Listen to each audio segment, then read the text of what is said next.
What's good, Jovan? What's up? Chat. What the fuck is up? Happy Labor Day. We're here. We're living. Hope you're doing well. Happy Monday. Hope you had a good weekend. Hope you had a good Sunday. Great weekend. Hope we did. You hit some bets yesterday?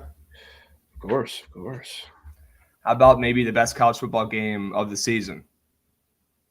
Already done. It's all downhill from there. Yeah. Dude, I didn't even get to watch it. I was on an airplane. That was a shame. That was a fantastic game. Dude, I was texting you. I was trying to text the fucking Twitter group. I was texting everybody I knew because I flew into fucking Jersey and then I had like a 45-minute flight from Jersey to DC. Wasn't bad to buy the Wi-Fi for a 45-minute flight, whatever, yada yada yada. Was texting people because I had free messaging on there. Yeah. It's like, what the fuck is the score of these games? And the over on Sunday Night Baseball hit when I was in the air. Had no fucking clue. Got a text, I think by you actually, saying that shit soared. I was like, let's fucking go. And then we land. I pull up my phone. I pull up ESPN. And I open the fucking watch ESPN thing and turn the game on. And this motherfucker has the ball on the 1 yard line with 1 second left, down a touchdown. And I'm like, yo, this game is literally over. And this guy's got a shot to win it. Yeah. Puts the ball in the end zone. I'm like, wow, there goes my under. Wow, there goes Florida State +4. No way that shit fucking covers with all the momentum shift in LSU. No way. No chance. And we get absolutely blessed. Finally. How about it? Yeah. How about it? Unbelievable. Game of the year. I didn't get to fucking watch it. I watched the highlights last night. Insane.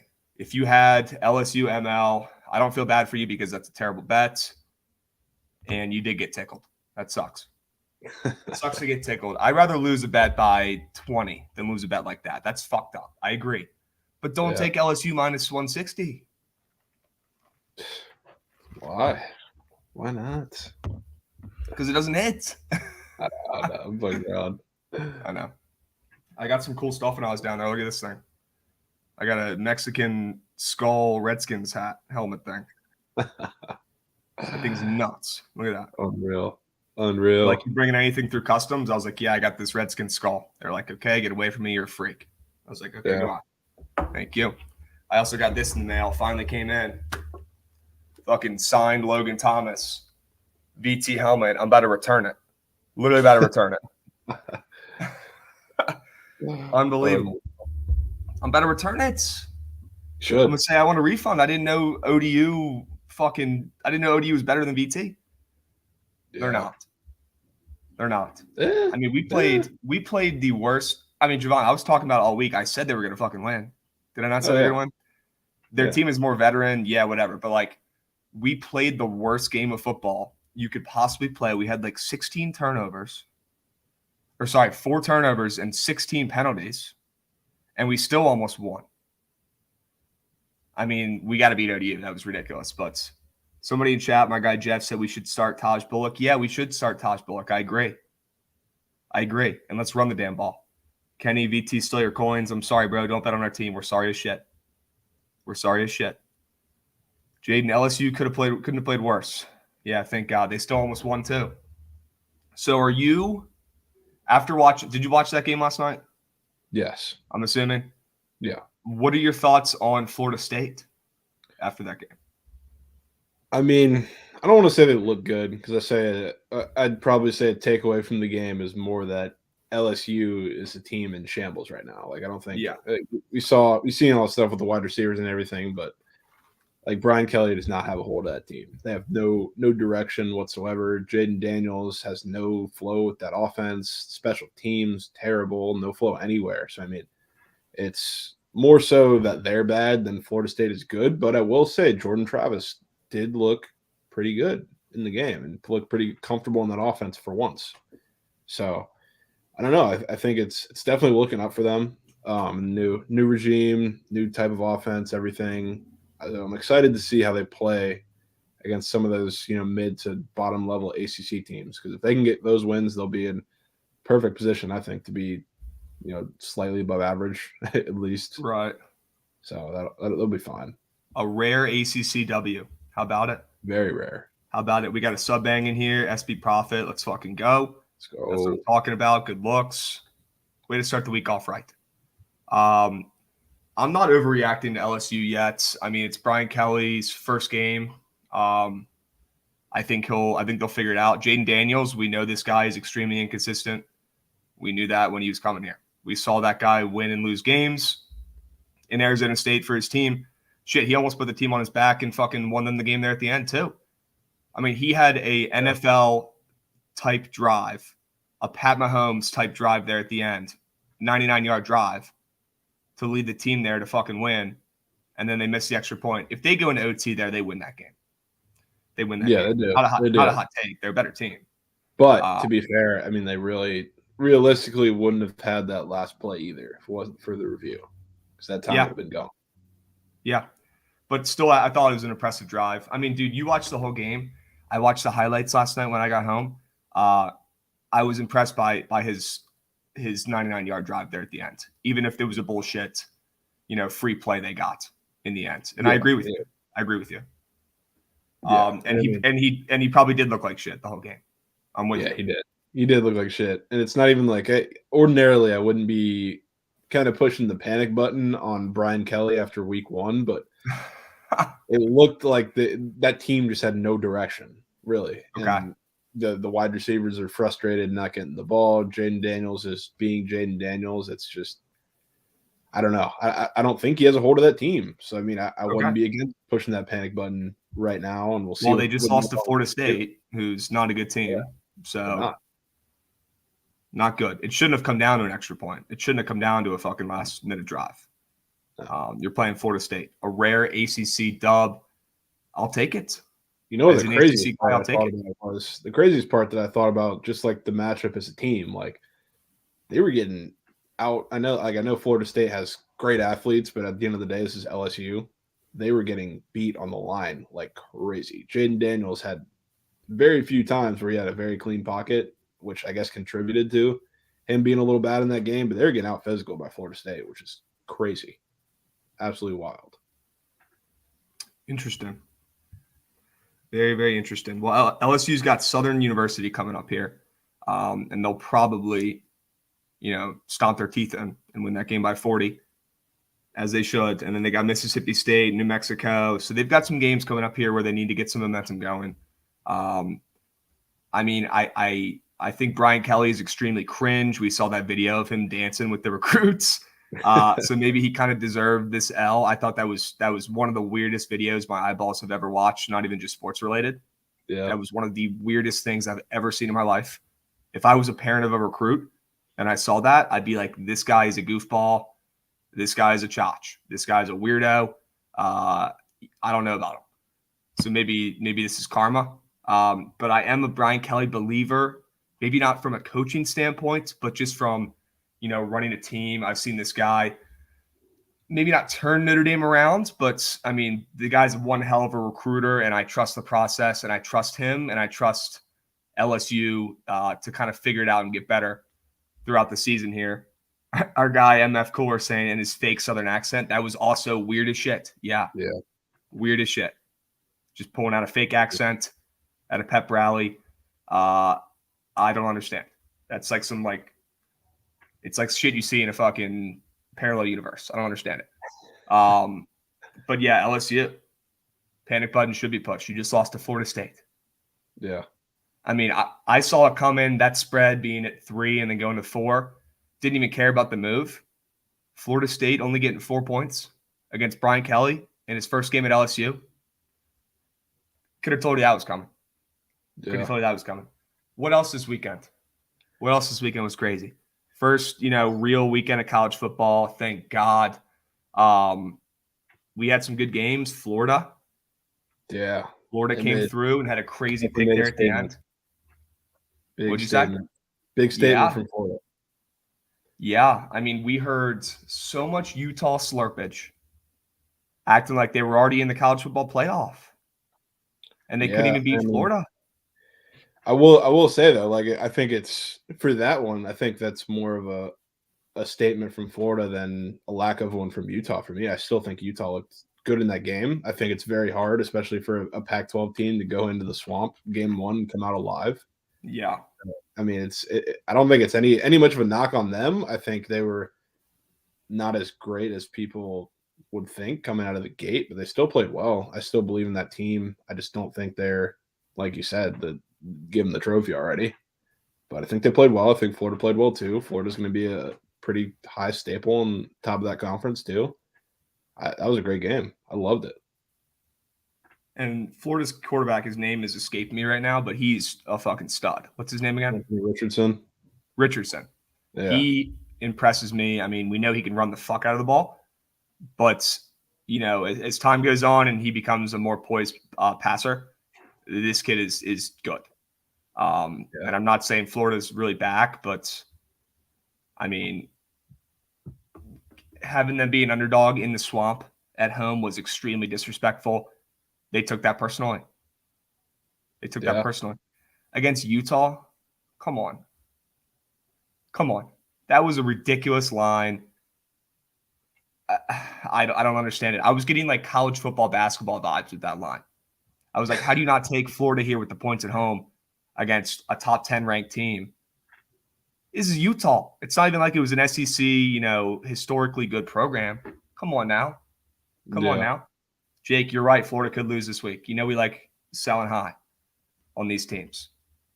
You know, we do. How about the Nats, by the way? Have to mention it. Sorry. How about them? To do it.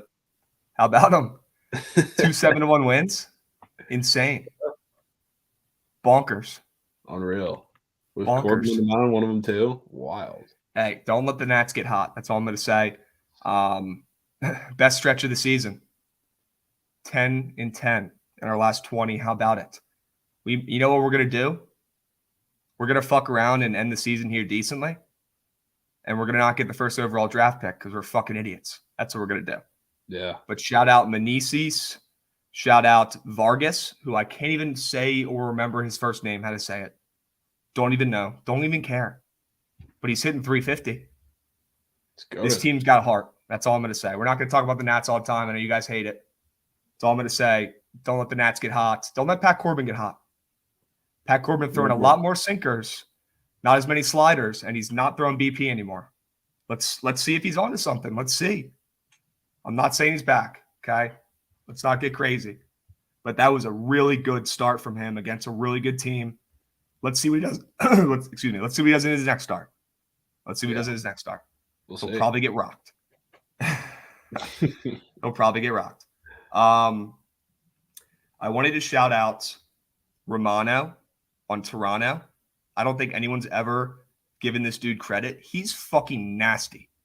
Yeah. I saw him get into some trouble last night against the Pirates, who are always causing trouble. I feel like these days they're always, you know, especially against the Braves.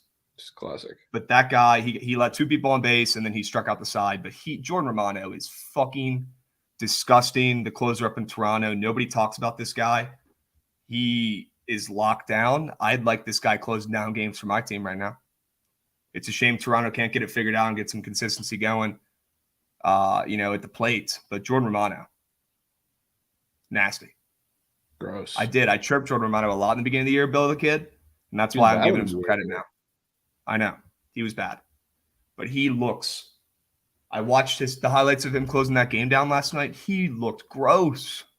And this is crazy to say, Jovan, but your White Sox are still 2 games back. Lurking. Yep. The Guardians are now melting. So the Twins melted 2 weeks ago, or maybe 3 weeks ago. Now the Guardians are melting. Is this the time where the White Sox slide right in there like a fucking horse lurking in the back around the last turn? This is the time. Saving that energy for the last fucking leg. Is this what the White Sox are doing? Are they playing chess? Well, the Guardians and Twins are playing checkers. Hey, if you want to talk about playing chess, Tony La Russa getting out of there conveniently at the right time. It's helping the kids. And I hope I hope all the best health wise for La Russa. I know I know you feel the same. We chirp the shit out of this guy because he's a bad manager. And I would say it to his face, he's a bad manager. Just retire, bro. Go out on top. You're a Hall of Famer. What are you trying to prove? Maybe he is out. And they've looked good since he's been out. Yeah. Still don't want to bet on this team, but they're only 2 games out, and there's life. There's life. Yeah, I don't know. You might want to bet on them today? Oh God. You checked out what that's looking like? Oh. To be honest, no, I have not. I'm pulling it up right now. Lance Lynn is minus 120 against. Yeah, and they opened up plus 100, I believe. And I don't think the line is that aggressively weird. Like we were talking about it, it's still telling, but it's the Mariners after that whole debacle yesterday, right? Where I don't know if you saw that, but they had their game delayed for 4 or 5 hours, and now they're going overnight back to Seattle, no rest day. I would assume that a guy or two is going to be out of that lineup too. I mean, the way the White Sox are rolling right now, I would not hate it. I think Lance Lynn comes out and absolutely shoves tonight. What has Lance Lynn been doing of late? Shoving. He's been shoving. Overall, he's been shoving. Lance Lynn is a huge dickhead, but he has been shoving. He's given up 1, 1, 1, and 2 in his last 4 starts. Now, granted, this was against the Royals, the Orioles, the Guardians, and the Tigers. Yeah. But Orioles are no slouch. Yeah. Orioles are no slouch as well. But the rest of the defense is bad. Yeah. I mean, can't ignore that line movement. You know, I lean the White Sox. I don't know if I'm ready to get hurt again. I don't know if I ever want to bet on this team or even think about them ever again. I shouldn't have even brought them up. And I hate Marco Gonzalez. You know how I feel. Marco Gonzalez is not great, but he's going to go out there and give up 3 runs in 5 innings every start. Although he's been pitching like shit recently, hasn't he? Yeah, there hasn't. That little Marco Gonzalez classic start has not been there lately as much as usual. I'm hip. Well, he's settled down in his last couple, but he went through a stretch where he gave up 5-5, 2-6, 3-5, and that's the stretch you're talking about where he was getting teed up a little bit. He was giving a bunch of hits. Yeah, but I mean those 3 starts too: Tigers, Guardians, A's. Mm-hmm. The White Sox offense is no juggernaut by any means, but I think they'll be fine today. Are you still backing what you said about a month ago, saying the White Sox are going to win this division? If you had to pick right now. Oh yeah. I'm still saying it. I mean, I have my future on it from that point too. Like I'm sticking with it. It's just like from the beginning and now, it's more of like a schedule thing than anything, to be honest with you. Like the White Sox are getting hot, absolutely, but after the series with the Mariners, they go 4 against the A's, 2 against the Rockies. They have a little standoff game in the Guardians, and they have 3 against the Tigers, and then another 3 against the Tigers and the Guardians and Twins. It's like their schedule is not challenging by any means, and then the games coming up towards the end, they get to kind of decide their own fate. So, and yeah, like Ricky's saying, Luis Robert is back, which if they can get him healthy and stay in that lineup, big deal. Tim Anderson, I don't know what his deal is, but I was about to say, when is TA back? Yeah, if he's going to come back, it's going to be kind of towards the end of the year. So, I mean, not worried about that, but I think they have plenty enough to do it. Their starting rotation is starting to get a little better down the stretch here, too. Like we're talking about, obviously, Cease is shoving. You got Lance Lynn pitching much better. Giolito is Giolitoing, but he's getting a little better, I would say. So, I mean, I trust in this team right now, which is crazy to say. Yeah. I hate Lucas Giolito. Yeah. I mean, I love him because I hate him. I get to debate him, so I'm cool. He lives beachfront in my brain. He does. I mean, he was the starting pitcher in that game. I lost $1 bazillion, so I don't like him. And he was also on the Nats. Unreal. Our guy, Prize Pick Guru, asking if I think the Twins win the division. Dude, I have no fucking idea who is winning that division. If I had to pick a team to win, it probably wouldn't be the Guardians because their starting pitching arms are literally exploding. They're combusting as we speak. Don't they have 3 guys now on the IL for 15 days? 3 starters. So that's, chalked. Sorry. But they're chalked. you want to talk about some starting pitching imploding. They don't have guys hurt, or I guess they have Maley hurt now. The Twins do, but Yep. The rest of that rotation, who do they have in that rotation? This is why when people talk about baseball being soft and not being hard, not being a difficult sport, not comparable to football or even basketball, and I get it. Like the athletes on the gridiron, the athletes on the hardwood, significantly more athletic, and that's more physically demanding night in, night out. But MLB, 162 game season, these guys are old. The wear and tear is slow. And it gets to guys. And if you can't stay healthy for 162 games, you're going to see teams like the Twins fall out of contention. You're going to see teams like the Guardians, who were in a great position with 3 of their starters, go out here. What can you do? It's the home stretch. We've got about 30 games left. If you can't stay healthy, yeah, it's a grind. That's a perfect way to call it, Darius. It's a fucking grind. And if you can't stay healthy, unless you're the Dodgers and you have, a team of starters on your bench, good fucking luck, because you're toast. You're toast. Got to stay healthy. What else? The Padres, man. I had a tweet last night, and I want your honest opinion. What is funnier? What would be a funnier outcome? If the Yankees blow this AL East lead, because it's at 4 games now, and we've been talking about this all week. Hilarious. It's at 4 games. Just let me stop you right there. You know exactly what I'm going to say. I don't care. I don't care what the second ending is. That would 100%. Obviously, I'm biased in it too, but that would 100% be the funniest outcome of all time. Yeah, that's fair. No question. Okay. No question. Why would I even ask a Rays fan that? Why would I even ask a Rays fan? Yeah, but I assume you were going to say if the Padres missed the playoffs too. Yes. Which would also be funny, but I don't know. I don't want to say I'm rooting on the Padres' downfall, but I want another one of these teams to sneak in more so than that. The D-backs are at 8.5 is a lot to overcome, but they can if they sneak up there. We talked about this a week ago, and it was 10. Yeah, they're climbing up because they hit well against the Brewers. They're doing their thing, and they also, I believe, they play the Brewers again. They play the Padres 2 series again starting today. So they're another one of those teams who they're good bits out, but they control their own destiny if they win these games. So I'm excited to see if they make that an interesting race. Well, they have a series against the Padres starting today. Yeah, they've got a kid starting. Never even heard of him. Nelson. Oh, Ryan Nelson. You know Nelson? Yeah, just a little bit. He's a prospect. He's coming up. He should be pretty good. Well, he's going against Blake Snell, so it's a tough matchup for the Snakes for sure. But I don't know. They've got to win. They've got to win the series. They do, and I think it's going to be tough. Because I'm pretty sure they get the top 3 for the Padres. They get Snell, Musgrove, and they get Darvish. Yeah, we'll be seeing. But Tommy Henry's pitching against Darvish, so they're free.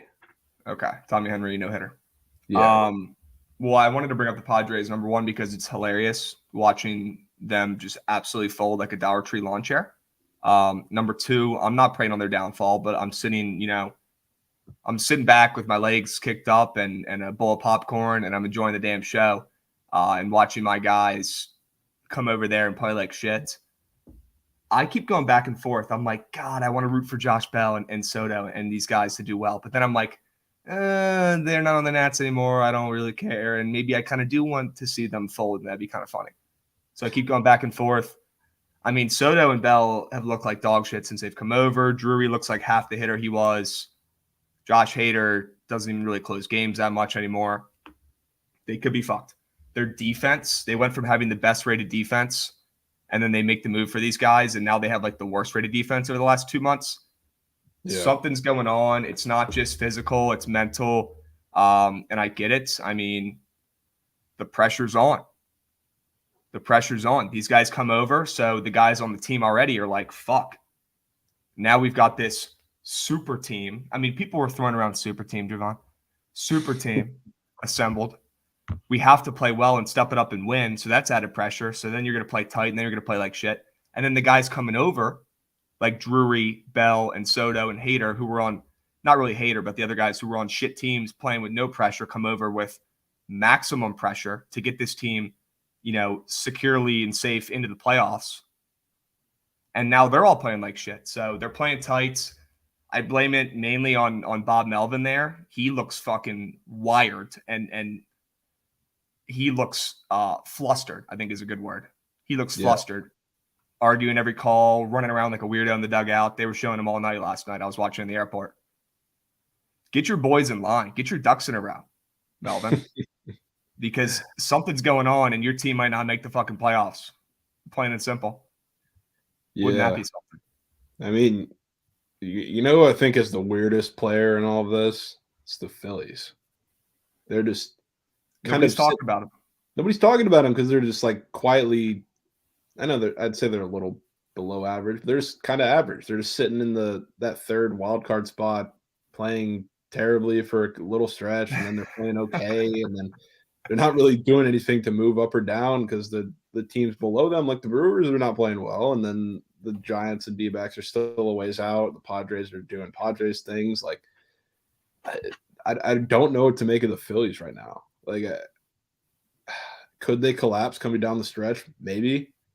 But that also requires somebody to really show up beneath them. And the Phillies' schedule is not really too tough. I just don't know what they're going to end up doing here. You think I'm not scared of the Brewers. I'm not scared of the Brewers one bit, but, especially with that schedule that they have, their schedule is very tough coming up here. So I think they're pretty much out of the conversation unless they really beat up on, like, I think they have a couple series against the Reds. They play the Rockies starting today. So if they really, really beat up on those teams in those series, then they can have a chance. But I think they played both the New York teams in a series, so they very well could go 0-6 in those games. And they have to do too much, in my opinion. So I'm not scared of the Brewers in that race. I think it's the only team that has the capability of making a run in that. I think it's the D-backs, to be honest with you. This D-backs team is not a bad team.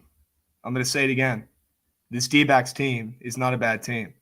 No. We saw what they did at the beginning of the year, where they got out to that hot start, and everyone was like, what the fuck? And then they went into a lull. They went into a midseason lull. They did. Now they're back. Now they're playing like they were in the beginning of the year. They're scoring a ton of runs. Zach Gallen hasn't given up a run in 82 years. Literally.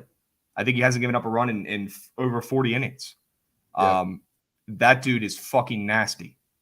Gross. Fucking nasty. Love watching him pitch. He's awesome.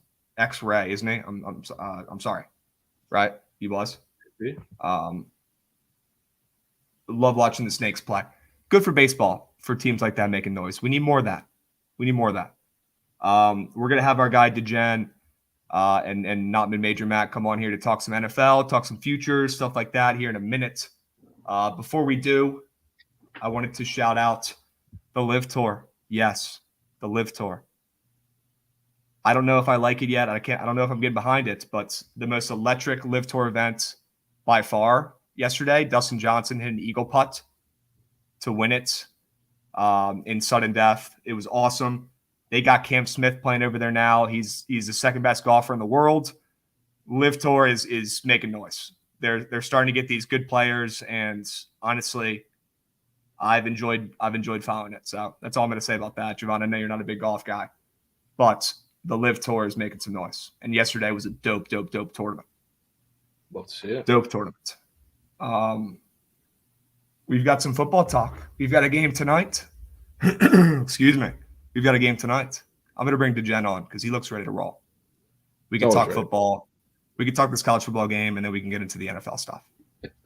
What's up, Beast? What's going on? I could listen to you talk about the Diamondbacks for a little longer, to be honest with you. I still got my ticket holding pending to make the playoffs.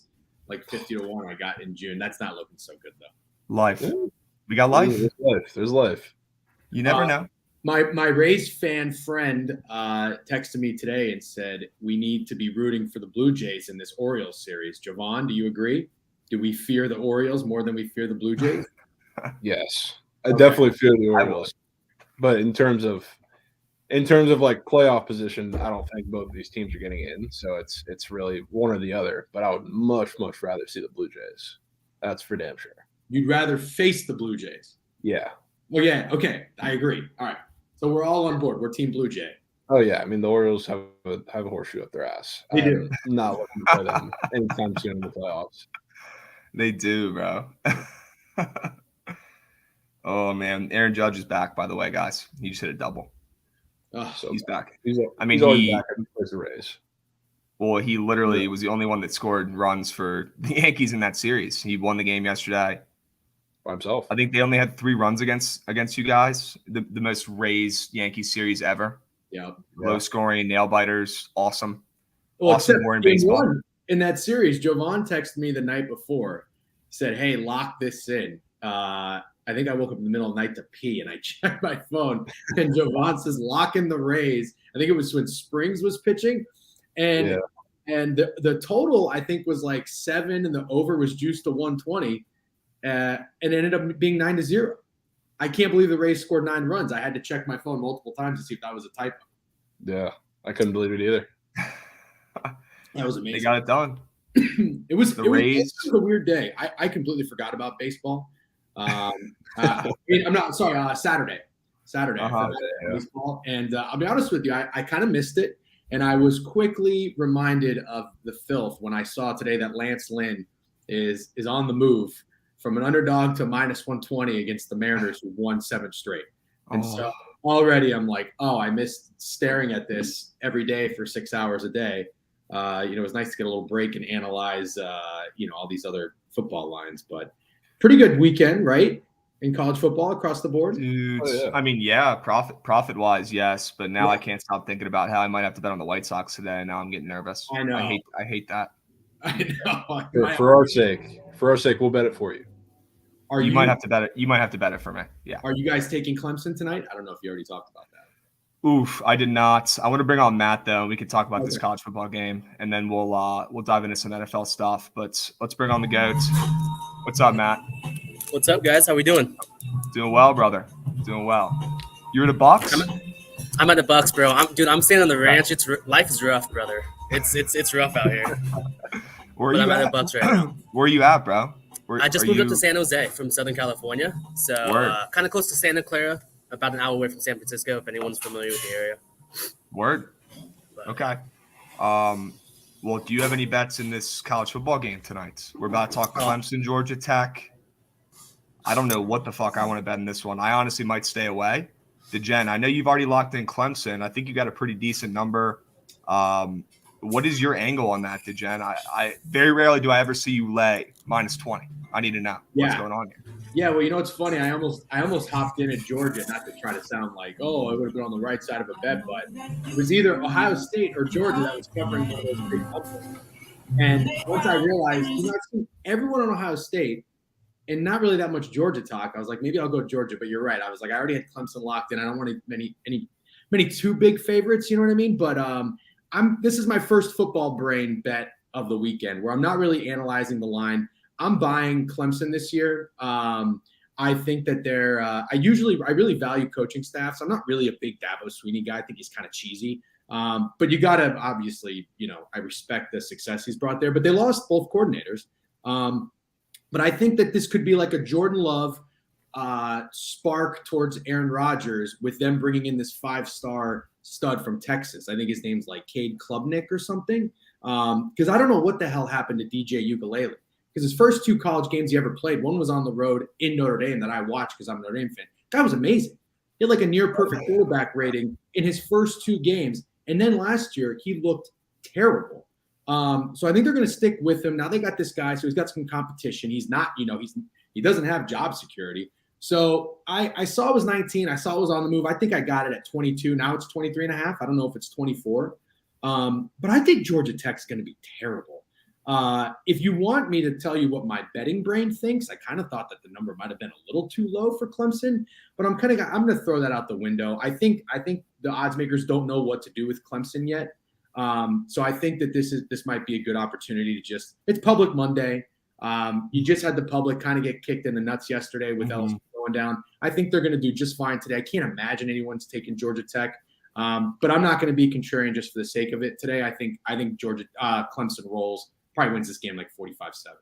Yeah, you hit the nail on the head. This is why I might honestly stay off this game, because I think the squares might grub here on Clemson. I mean, these guys played last year, and it was like a disgusting, like 14-6 game, low scoring, terrible, gross game where Clemson looked like shit in the beginning of their season. But Clemson ended the season kind of on a roll. They did. Nobody really talked about it. Yep. And I'm sure Dabo, and I hate Dabo, I think he's a cornball right there behind Brian Kelly. But I know for one thing, he's going to have those boys ready to roll with a new season and a fresh start for Clemson. That program is no joke. They had a down year last year, even if they finished hot. Last year was a down year for them at 10-3, which is hilarious to say. I know. But Clemson is a team that nobody's talking about. Mm-hmm. And they could be back for blood. And that DJ kid started out hot last year and cooled off. Maybe he starts out hot again this year too. Jovan, what are you thinking, bro? I mean, somebody said it in the chat, but when you're looking at this game last year, that was such a close, low-scoring game. A lot of it was just because Clemson couldn't really run the ball, which they were literally playing damn near prevent defense against Clemson and saying, hey, run the ball because our front seven can do at least enough to limit the damage. And that's what they did. And this year, I don't think they're going to be able to do that with that production that's returning as far as Clemson goes and what they're missing from both lines on Georgia Tech. They have super young guys in the trenches pretty much across everywhere, which against Clemson, I just don't think that's going to work. And, yeah, I agree with this too. I think DJ is going to come out with a new fire, they've got a new little play scheme coming in too, which I think is going to work really well for him. This is another one where, I don't know what I'm going to do because I'm seeing everybody on Clemson, all the boosts are coming in that I see, but it's a football brain play, like the Jen's saying. It's tough to go against that, really. I mean, Georgia Tech doesn't have Gibbs anymore. They have nothing. They have no one. They're going to be dog shit. Yeah. Clemson is going to go out there and try to win by 40. Speaking of that, I'm looking to boost right in the eye right now. Clemson to score 40 plus and win by 24 plus points, boosted to plus 170. But hey, it's Public Monday. It's Public Monday, like we were talking about. I think the Orioles are making some noise right now, too, as they always are. Jovan said it perfectly. They have the horseshoe up their ass. Yeah. They're up 1-0 on Toronto early, and the Yankees are up 1-0 on the Twins early through one inning, guys. I wanted you guys to come on because you're some of my football sharps, and I wanted to talk some NFL futures. We've got football in 3 days. Real football, NFL. I'm so fucking excited. And I want to hear what you guys have locked in because I know you have a future too. So let's just go around the horn. Jovan, honestly, kick us off. If you've got a future that you really like and want to talk about, we'll go one by one. You got anything locked in? I don't have anything locked in yet. Okay. Just kind of waiting until we had this discussion. But I do kind of want to talk about what we expect out of the NFC South, not just because I'm obviously very biased, but I don't know. I don't believe in the Saints team. I don't think a lot as a lot of people do. I really don't, especially with the whole Michael Thomas situation going on. I just don't. He's going to be hurt permanently soon. Is he even hurt, or is he literally just showing up and collecting checks and being a piece of shit? It's literally just the classic Michael Thomas, quote unquote, lingering injury that he's going to end up getting surgery on in 4 weeks. It's the new year, same shit. Yeah, I mean, it is what it is. And don't get me wrong, I think Jameis Winston is going to be fine in this offense, but without Sean Payton, I don't think they're going to be able to scheme anything well for him. They haven't shown the capability to do that. I don't believe in this team. Honestly, out of this division, I think the Falcons are going to be a little more respectable than a lot of people are giving them credit for. I think that's the spot where the offense is going to be great. I like Mariota, especially in that offense with those weapons with Cordero that I'm sure they're going to use in a much different way this year because they don't need him to be that primary running back like they have used him as in the last year. Then obviously you got Kyle Pitts, Drake London coming in, which are great weapons for him, especially we saw the way that Mariota used Delaney Walker in Tennessee. I think it's going to be a lot of the same for Kyle Pitts.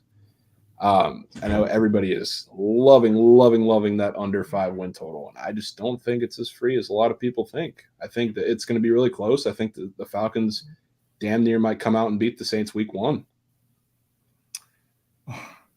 I mean, I love the points. That's one of my plays for week 1 that I'm 100% hammering responsibly for 1 unit. Absolutely love the Falcons week 1. I agree with you. I'm cool to roll with Mariota. I'm ready to get hurt again. We'll see how that plays out. But their win total, we're sitting here. I'm pulling it up right now. Let's see. Their win total is at 5, and the over is plus 125. I'm seeing. Wow. Yeah. I mean, the under 5 minus 145. They're baiting you hard to take that, and they're giving you serious juice. You're getting heavily penalized to take one of the freest win total unders of the year on a terrible team. I don't hate giving that over a look, especially if we're thinking, maybe the teams around them in the division won't be as good. Maybe the Saints won't be as good as the hype they're getting talked about, although I do think Alvin Kamara has a great fucking year this year. I think they feed him. Maybe Carolina is decent, and they go out there and play okay. I don't want anything to do with their win total, but Jovan, I don't hate that. I don't hate that play one bit. The thing with Kamara was like, we saw it a little bit last year. If they're not seriously competing, he's out of it. If there's a team like somebody said, like, yeah, their defense is going to be great again, absolutely. But I don't think with Jameis Winston on the other side and an offense that's going to be very up in the air that's going to be enough. And Kamara is he pretty much quits on this team when they're not competing like the way they're used to. And I especially with the suspension thing kind of looming around, like I don't think we're going to see the same thing from him this year, honestly. And it's as much of an effort level thing as it is usage. Matt, are you high or low on this Saints team this year, bro? I am now low. At most books that I'm seeing are 8.5, juice to the under. I like them at 8 at plus money to the over. I'm a pretty big value better for the NFL, definitely in futures as well. Early season Saints were one of the most popular teams for the over because of that defense and because of they thought the transition from Sean Payton to, I forgot the new coach's name now, but he's been in the system, the organization for a couple of years, I think around 5 or 6 years. So it shouldn't be that bad. But now that's 8.5 on most books and it's juice to the under. I don't want to buy them. I'm still not a big believer in what's the quarterback's name? Jameis? I'm sorry. Jameis. That guy cannot throw many accurate midfield passes. He's not a very accurate passer. He has a cannon. But Michael Thomas is not a deep runner. That wide receiving core has no depth with him and they don't have the repertoire with him to where I think they get 9 wins. I do think, like Jovan has said, the Bucs are getting some hate right now because of the offensive line issues and what's going on with Tom Brady. I'm buying back into them. I think there's value back on the over. But the Saints' schedule is pretty tough. For schedules with people who don't know how they work, they finished second in their division last year. So outside the division, they'll play other second-seeded teams that finished second last year in their division. So those are all pretty good teams. I'm just not a fan of them getting 9 wins this year. Yeah, that's fair. Jen?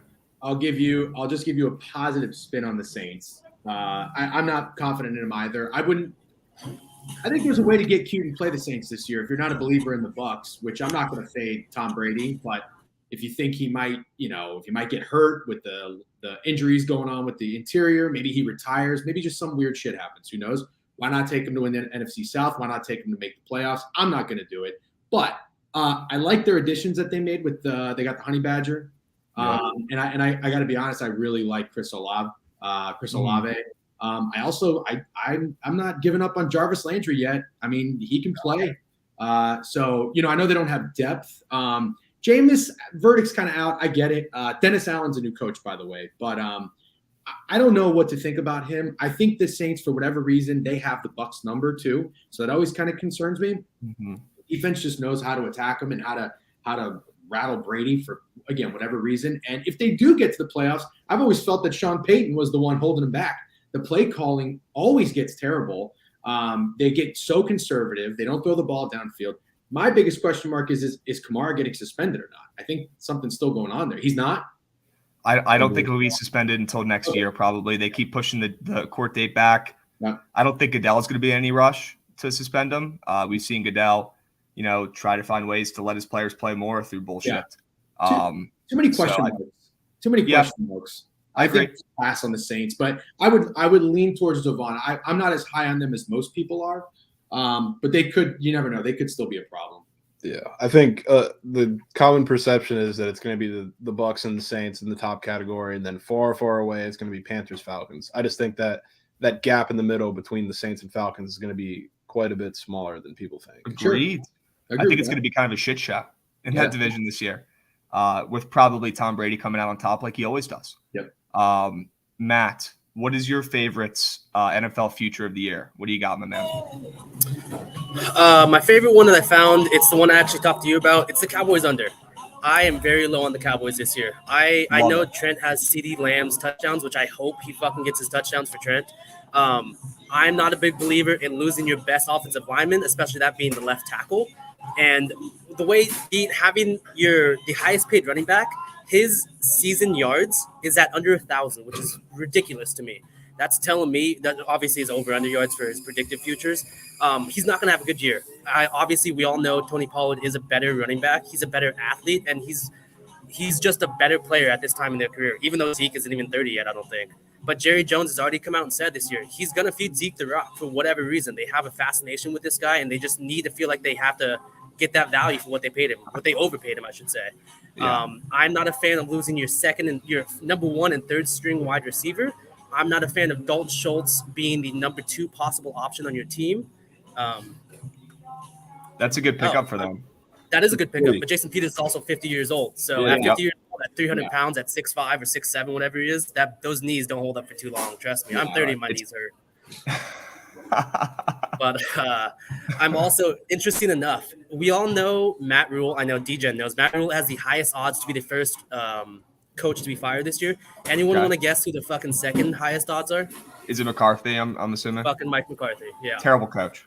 Terrible fucking coach. I don't like Kellen Moore as an offensive coordinator. I think the league kind of figured out his bullshit open wide system, his air raid, whatever system you want to call it this year.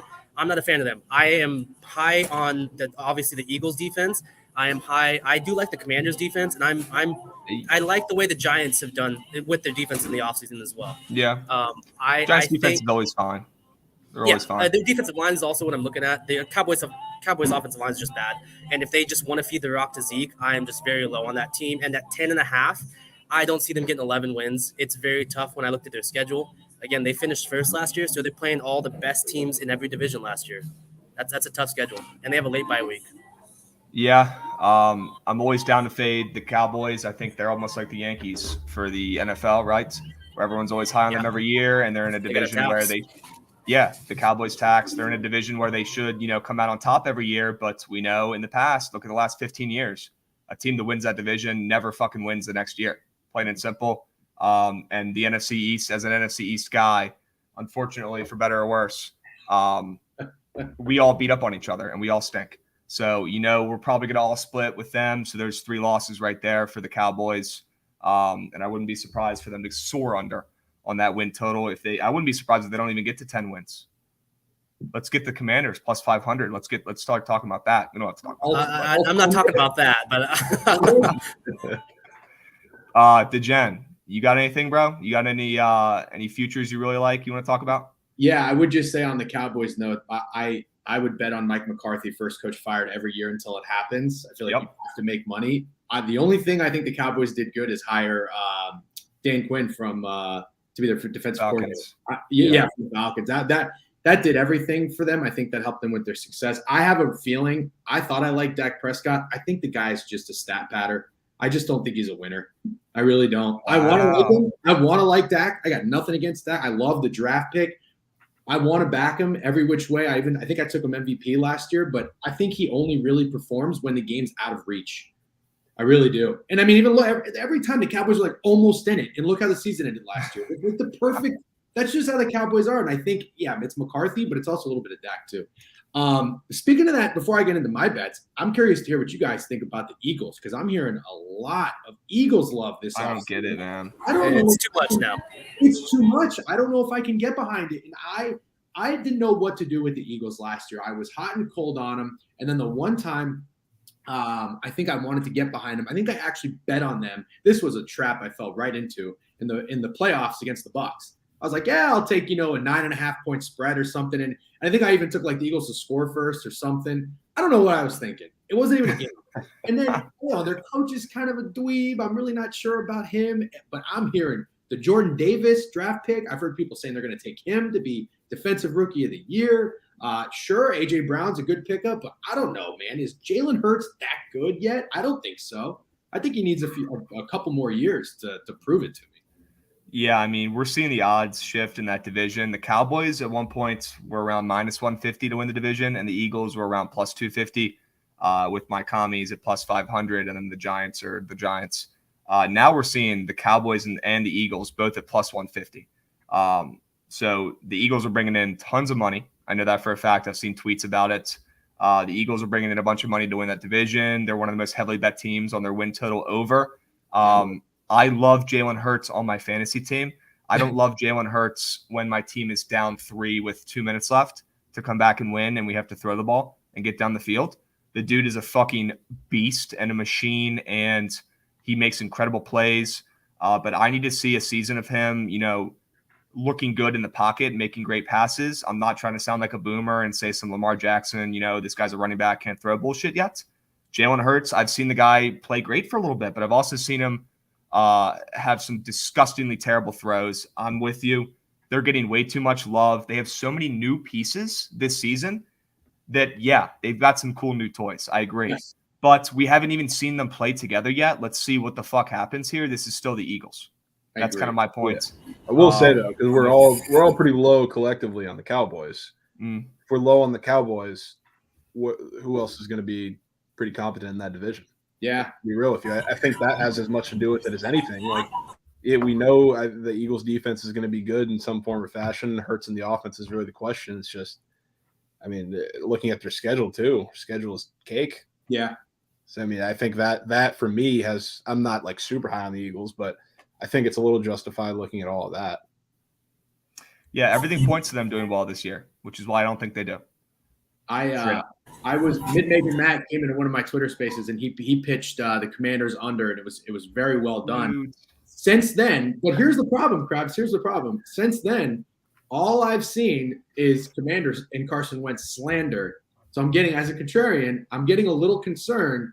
This team could be the one that comes out of nowhere and wins, 9 or 10 games, and they actually look competent, and Wentz looks okay. So I was fired up to bet the Commanders at least for a unit under, but I think I'm going to pump the brakes because I haven't seen anybody who believes in the Commanders to win more than like 6 games this year. I believe. You do? I believe. I don't know if I actually believe. I'll be honest with you. Here's what I'm at with the Commanders. Everyone's acting like we're going to go 0 for this season. Everyone's acting like Carson Wentz hasn't shown that he's a great quarterback in the NFL at times. Am I high on Carson Wentz this year? No. Am I high on Carson Wentz as a leader? No. Is this the best quarterback that our team has had since Kirk Cousins? Yes. Has our defense carried us, and is our defense going to carry us this season? And do we have all the pieces to be a defense-first team and win some games that way? For sure. Is Terry McLaurin a beast and Jahan Dotson one of the most underrated draft picks this season? Yeah, they are.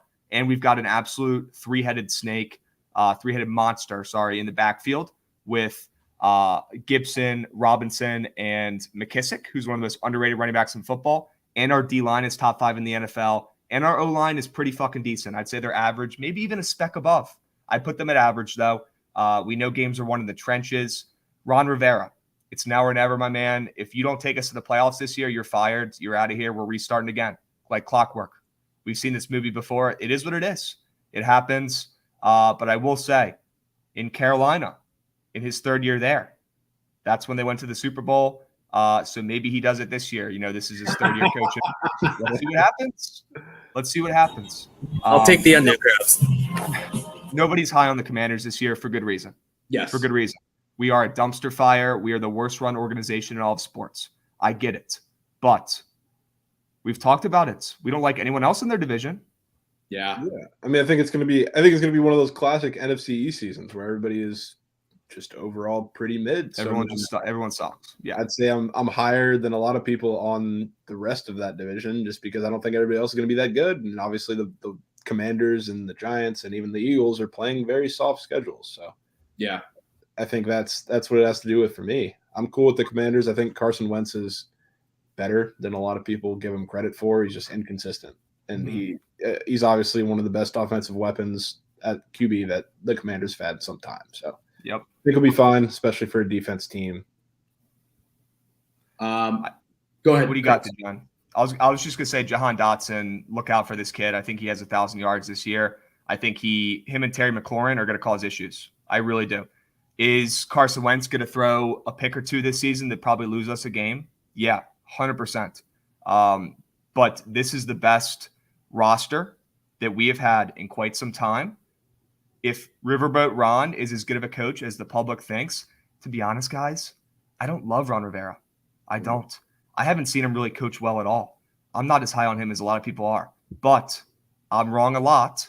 And if I'm wrong here, and if he's as good of a coach as everyone thinks, let's see what he can do. It's now or never. It's now or never.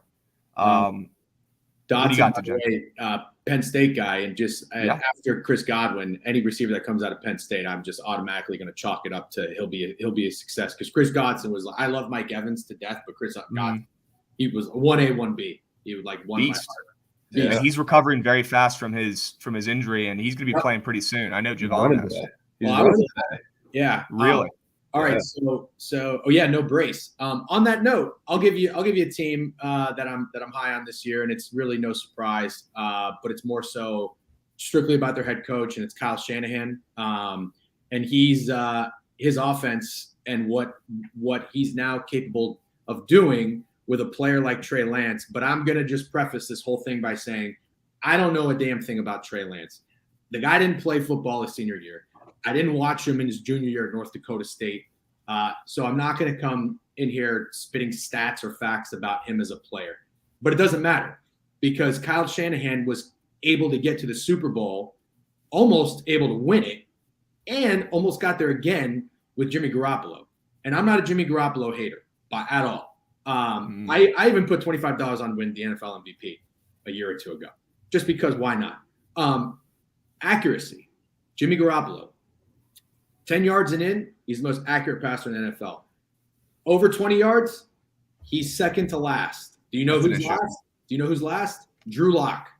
That's Jimmy Garoppolo.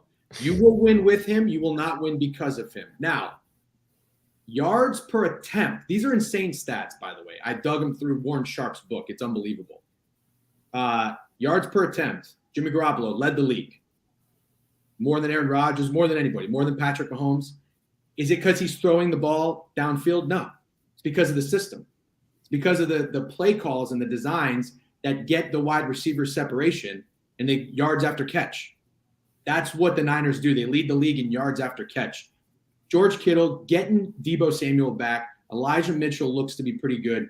But here's a new element to this offense now that Trey Lance can run.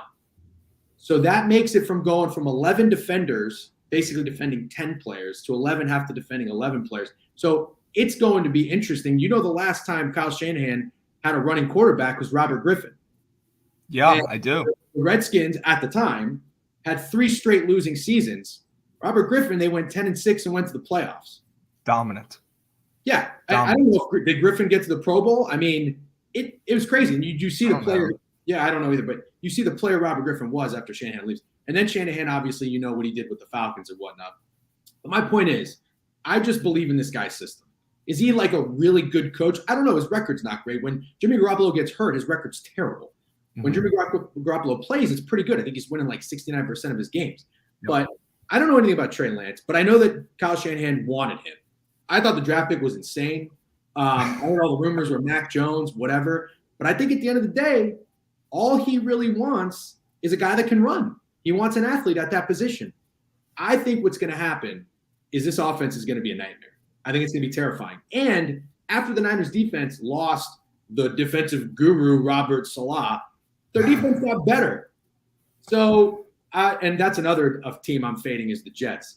But I'm all in on the Niners this year. I mean, I'm on them to win the Super Bowl, over win total, really every which way you want. I mean, Lance has been bet down from 60 to 1 to win MVP. I think he's like 20 or 30 to 1 now.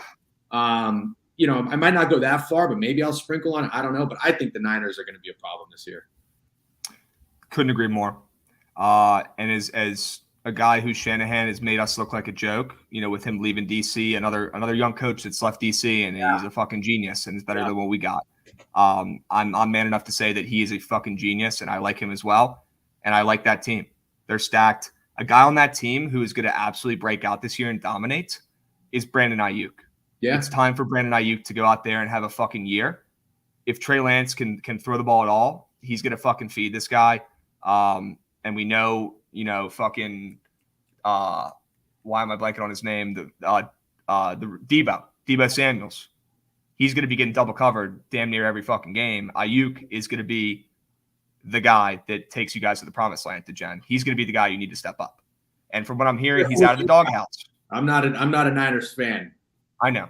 Well, right now you are because you're gonna put money on him. True. He's kind of gonna be a Niners fan. You're right. I'm invested. I'm a shareholder. Yeah, you're investing in the Niners. Right. That's a good team to invest in. That's a team that for some reason, I'm with you, I feel like they're not getting talked about that much. Am I concerned about Trey Lance? We haven't seen this guy in a starting role really yet, for sure. But I trust Kyle Shanahan. I'm with you. 1,000%. 1,000%. I'm going to go with an under for mine.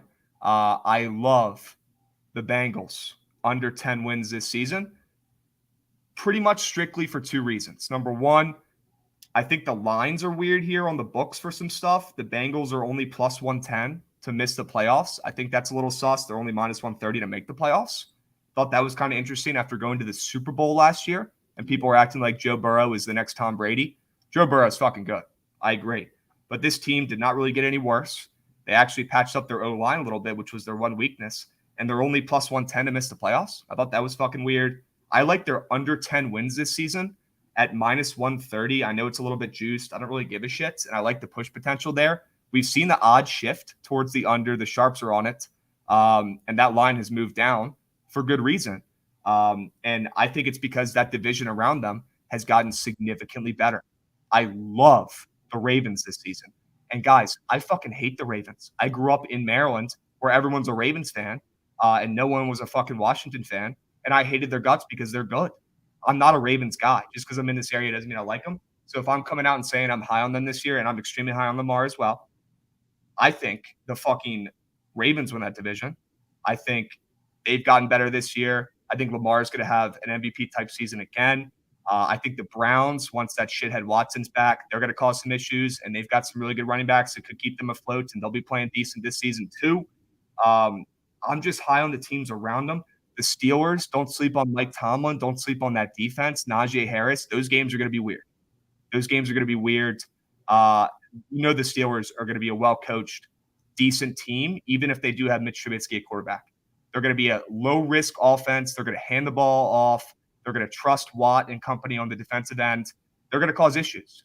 And they could cause issues with that Bengals offense, especially if that O-line is struggling again this year like they did last year. That was like their one weakness. I'm extremely high on the other teams in that conference. I like fading teams that had success in prior years. And I think if anyone's going to be able to make adjustments for Joe Burrow after having an insanely good year and overproducing, it's John Harbaugh and it's Mike Tomlin. And I know they grinded their asses off in the offseason trying to figure out, watch film, how to stop this guy. And I trust those guys more than I do Joe Burrow. So give me their win total under this season at 10. Very curious to hear you guys' opinions on that. I know DGen likes the under in the Bengals. I completely disagree with you on the Steelers. I will be betting their under, and I will be betting the Bengals over. Wow. I'm surprised the two of you, because DGen said it early in the year. I was gonna fade the Bengals. Super Bowl loser, young team, all that stuff. It's all been said. That's all I hear about the Bengals. And what you just said is Joe Burrow overperforming. He overperformed with the 31st worst offensive rated line last year. Mm-hmm. Look what he did against the Rams defense and that D-line in the Super Bowl, in the biggest stage of professional sports. He almost beat them with a shitty fucking offensive line. Like you said, they improved it. I think there's been a lot of love on the Bengals under. I'm in on their over 9.5. I believe in Joe Burrow. I took his under 7. I think there were 7 wins last year. They went over by week 3. They pegged me in the ass last year. He is amazing. I am a believer in Joe Burrow. I love T. Higgins. That guy is a number 1 receiver on more than half the teams in the league. Jamar Chase is obviously an issue. And I think they replaced Uzomah with Hayden Hurst. I could be wrong. But I'm a big fan of their offense, honestly. And I'm not a fan of what they're doing with Jesse James in the defense. They're not signing him to a contract, so they're probably losing the secondary. But I like the defensive line. I like their offense. I'm buying an over 9.5 with how much love the under has gotten, which surprises me with the two of you with how much you agree with the under. Well, I'm actually not going to play the under because Joe Burrow became the Orioles for me last year. And I stopped fading him, and I'm glad I did. And then I bet the Bengals were my Super Bowl pick. I even had a shirt made with Joe. I love Joe Burrow. I'm in love with the guy. I don't know how you can't like him. I'm going to bet him to miss the playoffs. I'm not going to take their under. The one thing that blew my mind when I started looking at the Bengals, their defense. Their defense. You guys remember their second half defense? They allowed 23 total points in the second half from week 11 on. That includes the playoffs and includes the Super Bowl. 23 points in the second half in 12 games. 8 of them were shutouts. That's insane. So, I mean, he just made a good point about Jesse James. I don't know too much about what they're doing because I'm not going to make a play on them season long. But I will take a shot at them to miss the playoffs strictly because of reading the line and thinking that was a little short for a team that's young and just made it to the Super Bowl. So maybe that is a better way to go about it. Maybe you take the plus 110 to miss the playoffs and bank on, a team like the Ravens, maybe breaking out this year and getting it done. I don't hate that. Jovan, what do you think about the Bengals this year, bro? Man, I think it's a tough spot because when you, in terms of betting on them, I think it's somewhere in between that you have to find the right value for them, right? I think a lot of the price change or the weird prices of whatever of them missing the playoff has to do with the respect that Vegas and a lot of people are showing towards the Ravens this year. So it's going to be pretty much wild card spot or nothing for me. I don't think they're winning that division. But it's tough. I think they're definitely going to get better in a sense, but I don't think they're going to recoup the same type of production that they had last year. I believe in Joe Burrow, especially behind an improved offensive line. I think they could have made a little, upgrade slightly to their weapons because they've been a little inconsistent throughout the year. But I don't know. I think it's not a value spot for me as far as betting it. I think you're trying to find a good middle spot either way, whether you're betting their under or win total or them to miss the playoffs. I just really want no parts of it, honestly. Okay. You guys think the Rays win today? I don't know. I'm getting a little too excited about the Rays here. So don't listen to what I have to say because I haven't even looked at the line. I would just tell you yes. Let me see what that line is sitting at. Yeah, take a look. Miranda got called up, and I'm just fired up. I know he made the Jen. You and me, our brains are the same. We're contrarian and opposites. So when our teams do well, that's when we start to think, oh shit, bad things are coming. Oh shit, I don't want to back my team, betting wise. So I'm with you. I always think it's funny talking to contrarians about their teams. Like you just said, I'm getting too excited about the Rays, meaning like you don't want to bet on them anymore. I think it's hilarious because most people are like, wow, we're on fire. I want to bet on my team over and over and over again. Well, they don't realize that teams are like this. Betting is up and down.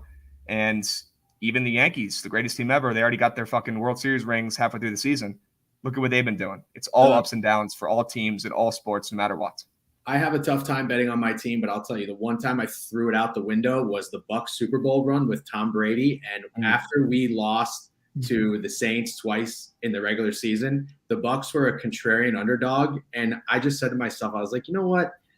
How can I not? It's my team. But how can I not just unload? And I did.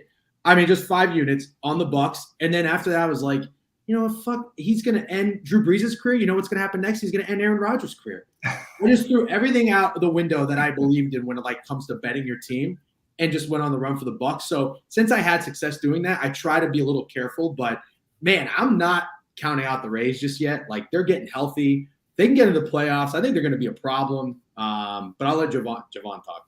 Yeah, I mean, just talking about the game today, very rarely do I like to back a team to do the same thing against the pitcher that they've done over the course of the season, but I do it with the Rays because they do it analytically and they do it on a consistent basis, and they see Walker well for the most part. And I do think it's a little interesting. I don't know how much it would move the line, but I feel like a scheduled Yandy Diaz off day should affect the line just a little bit with the lineup the Rays are putting out, and they're still sitting at a minus 112, 114 or somewhere around there. So, I mean, I think they get it done. I think I definitely lean the Rays today. I really like the Rays today. I mean, the Red Sox, of course, now they're winning games. Fuck them. Fuck them. I'm going to say that, first of all. God damn it. They've won a bunch of games in a row. They're scoring a bunch of runs. They've got their guy up on the bump, Waka, who's been a fucking freak this season, 10-1, 2.5 ERA against Patino, who I don't even fucking know who this guy is. And it's Patino, first star back too. And Patino, you're telling me this game's a fucking pick'em with Patino versus Waka? That's already fucking weird and a red flag for me. It makes me like the Rays. And then you look and see the Red Sox have been scoring runs and overperforming of late, right? Give me the fucking Rays at home to get it done. The total here is so low in a game with a rando starter. I think the Rays pull this one out like 3-2. Gross game. Just the fact that Waka's not, minus 130 here, I think is extremely telling. Give me the Rays. Weird too. I was looking at Prize Picks, and he's only a couple points higher on his fantasy score than he was in the previous game, where that total was at 9.5. And that was telling. That was telling. Remember we talked about that? I was like, where the fuck is Waka? And you're like, he's kind of low. And you're saying now today he's only a couple points higher than when he was the other day when he got rocked. Yeah, he started off a little higher, but he got bumped down twice. Maybe the old man is maybe the end of the season, some wear is going to get to him. Maybe he regresses. I mean, I've been waiting for Michael Waka to regress all year. Do we remember how bad Michael Waka was for like 3 years? I mean, the guy was a stud on the Cardinals. Don't get me wrong. The worst pitcher ever. He was fucking terrible at pitching for like legitimately 3 years. And then this season, for some reason, boom, he absolutely turned it on. And he's got a 2.5 ERA, 10-1 on a team that's below 500. Talk about a guy who could not have the regression monster sitting at his fucking door more. I don't think there's a guy in baseball who has the regression monster waiting more than this guy. Give me the fucking Rays today, especially with that total at 7.5. Yeah, it did go up. Yeah. Give me that. Can Jovan co-sign a Rays win today? Because if so, I'm in. I mean, I'm not as high on it as like the Yankees game one, but I do like them to win. You lean them for sure. Yeah. Coming off a loss. Nice. Matt, do you have any other futures you wanted to talk about? You got another one up your sleeve? I do. It's the Steelers under. The narrative of Mike Tomlin never having a losing season is the only point that Steelers bettors are talking to me about the over. There's no reason this team should be at 7.5 for a win total, and it's juiced to the over. That record with Mike Tomlin, guess who was his quarterback the entire time during that tenure? Oh, yeah. Big time. His arm, Ben Roethlisberger, his 2-second release is the only thing that stopped or that helped the Steelers from getting absolutely pounded on the offensive line all year last year. I think they have the worst rated offensive line in the NFL coming into this year.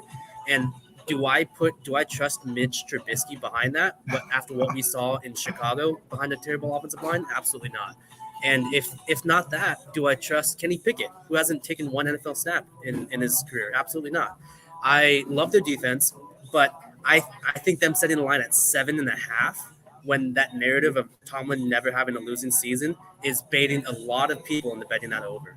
I love that angle. Seven of their first 8 games are all against teams that had a winning record last year, 6 of which went to the playoffs. So then they have their bye week. I am selling on the Steelers this year. I love the wide receiver out of Georgia, George Pickens. Mm-hmm. They need time. That defense is going to it's going to keep them in games barely, but they're not going to be able to put up points, man. That offensive line is absolutely terrible. I'm not. I'm absolutely selling them this year. Just hope that it's Mitch Trubisky for the season and not Kenny Pickett. You never know what you're going to get. Maybe you get a fucking weird Joe Burrow type season where the guy just is incredible. I like Kenny Pickett, and I know DeGen does too, and I want him to hop in here in a sec. But if it's Mitch Trubisky running the show, Matt, I fucking love that angle. When you said Tomlin's never had a losing season, and they're setting his win total to have a losing season. Are you kidding me? I fucking love that. My contrarian brain just went boosh. Who's taking their under? Who has the sack to put $1,000 on their under?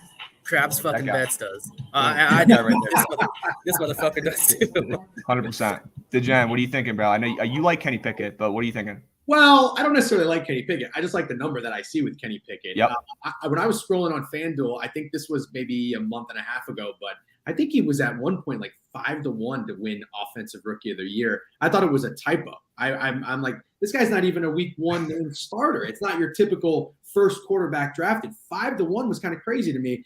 And now I think he's up to like 8 or 9-1. I'm going to take – I even drafted my fantasy league to stash on the bench because of that. I think that's telling. And George Pickens was 50-1. He's been bet down. I think he's 8 plus 850 right now. Maybe it's overreaction. Maybe it's overhyped. I think he's great.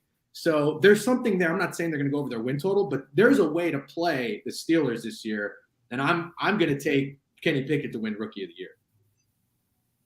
Don't hate it. Yeah, I don't hate it. And I think that number is sketch. And I do think Kenny Pickett eventually does start for this team. And I'm rooting for him. I like the guy. But Matt, for your bets, if you have Mitch Trubisky running the helm, I think you're in a great spot. I'm with you. DeGen, you got another total for us that you like or another future? Yeah. I actually also, I'll tell you one more, but how much time do we have? I mean, we don't have a cutoff because there's no stream. So we'll run for a couple more. And then I would love to hear your guys' MVP bets at one point. But Word. Yeah, I'll give you an under. Is the Lions one a little too boring? The Lions under? I don't think so. I love that play. I'm going to play that myself. So that was my biggest play of the year last year, and I usually always go, I take my units and run, or I play the opposite way on a team. This is probably one of my first times I can remember. I'm doubling down, and I'm going back to it. It's kind of the hard knocks effect. I really like Dan Campbell. I think he's an awesome coach. I think he's got a perfect blend of like hard ass, but also being a cool players coach, like the Greg Schiano meets like Pete Carroll. Whereas like if you're too Schiano, that's just not going to work. Obviously, if you're too Pete Carroll, it clearly worked. But no, I think eventually the Lions will get there. They just don't have the roster yet, and Jared Goff just isn't the guy. And that's at the end of the day, I think that this 6.5 win total, I was like, wait, is this a little too high? But no, they were 5.5 last year. I can't believe all the Lions love I'm seeing all over Twitter, all over social media. There is not one person that I have seen that is anti-Lions this year. And I get it. They're the lovable losers. That's what they've established themselves as last year. And they did. They covered a lot of spreads. I forget what they were ATS. I don't know. Were they like 11-6? I mean, it was something really impressive. I don't know if you guys know the record off the top of your head, but if you're gonna back the Lions this year, you should do it on a week-to-week basis. But for this team to win 7 games, no way. No way. Don't give me this Amon-Ra St. Brown or DeAndre Swift talk. You sound like such a fantasy nerd if that's your angle on betting the Lions this year. Those guys are great on your fantasy team. I wish I had them. But come on, let's pump the brakes. They're going to be feisty. They're going to be tough. They were last year. But are they actually going to win 7 games? I don't think so. And you know what? They came close to winning a few that they lost last year too. But I just don't see it. I'm not buying it. And so that's probably one of my favorite bets, or is my favorite bet of the year. Dan Campbell makes me want to run through a fucking wall. And Me too. I could probably run a marathon if I talk with that guy for 10 minutes. And I'm not a runner. But is he a great coach? TBD. And yes, the hard knocks effect. I'm so with you. I need to hear actual like football reasoning of why the Lions are going to be better this year than they were last year, not just their coach is very motivational, and Amon-Ra St. Brown is the guy there, like you said, or Swift, who will be great fantasy players. I agree with you because there's no one else. That's why they be great fantasy players, because there's no one fucking else. And that's a problem. Like, for Amon-Ra, like he was the big feature wide receiver putting up numbers for like 4 or 5 weeks, like at the end of the season. Like people he tweaked recency bias. It's recency bias. Exactly. I do like him though this year. I'll be a fantasy nerd for a second. I do like him and Swift, but that's because they have no one else because their team stinks. I agree. That's why. The thing is, like a lot of people are super like their football reasoning is that they're high on Amon-Ra St. Brown, and they'll say you'll ask them what have the Lions done to improve, and they're like, oh, they went out and got DJ Chark, who's going to be huge in this offense. It's completely contradicting themselves. And first of all, the DJ Chark suckage is unreal for DJ Chark. Why? I don't know. It's just like the guy's a good wide receiver. He's better than whoever else they may have in that offense. But good Lord, we're acting like he's Terry McLaurin getting out of this offense. That's a good way to Terry McLaurin. I will say they do have a top 5 offensive line now, so that is probably why some of that love is coming from. I agree. They do have a good line. Damn, Matt, you're jamming out in Starbucks, bro. I like it. Getting the vibes going for the night. You're good, bro. You're good. You know how like certain guys just don't fit into like the cities or the environment? Jared Goff is such a California guy. I know. And I didn't think Mark Sanchez was going to work out in New York. I was wrong because he took the Jets to 2 AFC championships. But I just don't think Goff is going to be – he's just doing it the best he can. But I just don't think he's that guy, unfortunately. I'm kind of surprised the Lions didn't try to get another quarterback this year. Maybe they just didn't – they didn't have the opportunity, or they weren't sold on these guys. Maybe they'll just go one more year till they, make their move. But yeah, I'm not back in Detroit. Okay. Goff. Here's a question for you guys. I think we're all on the same page with the Lions this year. Here's a question for you guys. Yeah. I want to fade the Bills in some capacity. Do I take their win total under? Do I take the Dolphins and the Patriots for half unit each to win their division at plus 500-ish and just pray that one of those teams may sneak it out? How do I play? Do I take Josh Allen's under rushing yards this year? Like, how do I fade this Bills team?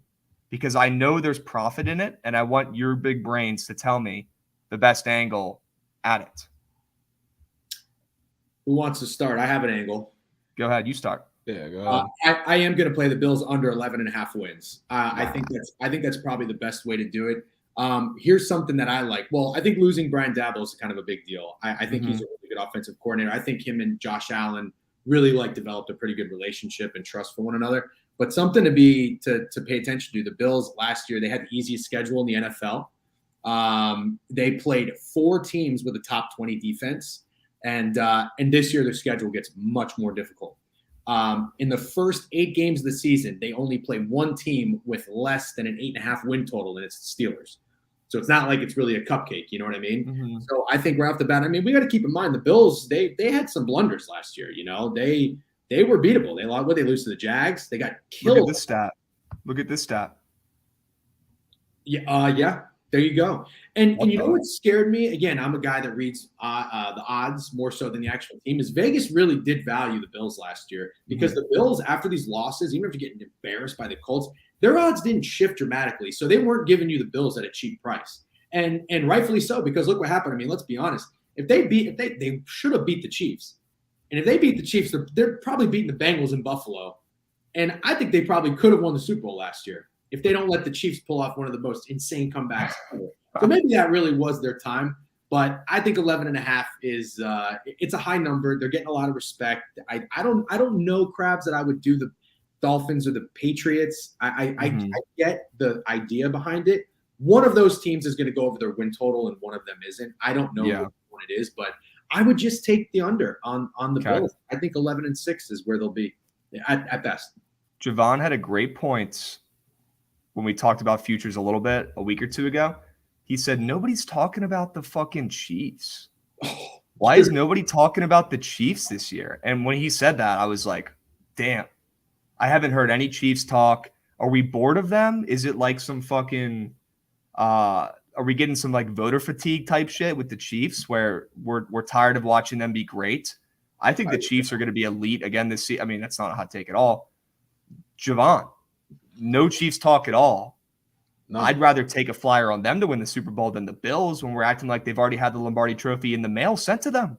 Yeah, I mean, absolutely. I think it's if we're talking like MVP picks, I think Mahomes is a great pick. I think it's an overreaction a little bit as far as the Chiefs talking the market to the Tyreek Hill news. And people say they don't have Tyreek, which is, I'm not going to act like it's not a big deal because it is. They have no Tyreek. Oh, they have no run game. They haven't ever had a run game. They haven't had a run game for Jamal Charles.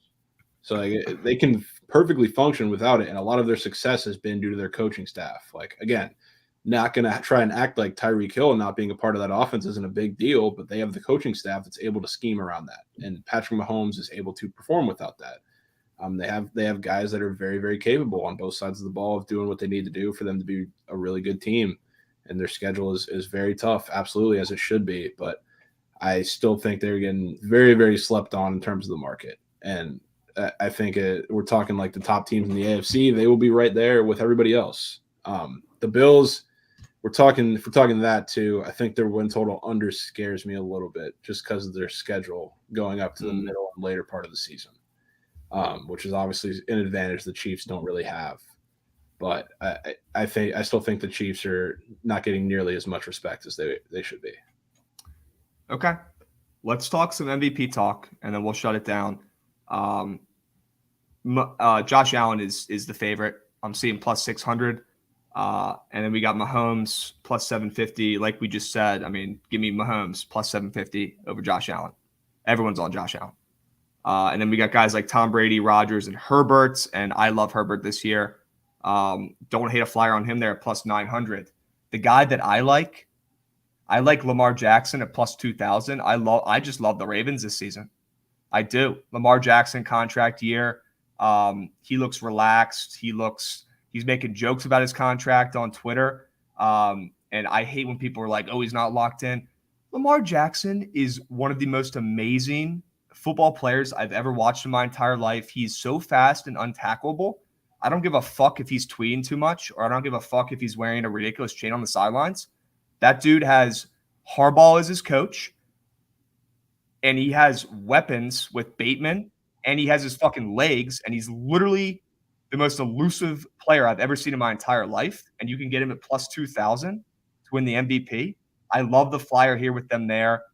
Their Super Bowl price is also around plus 2,000, which I think is very telling because, I mean, the team comes and goes with Lamar Jackson. If he takes his team on a run, I think he has a serious chance in that MVP talk. If he takes the Ravens to win that division into the playoffs, Lamar's name will be thrown in that ring for MVP, and I really do think they win that division. That's why I like that plus 2,000 so much.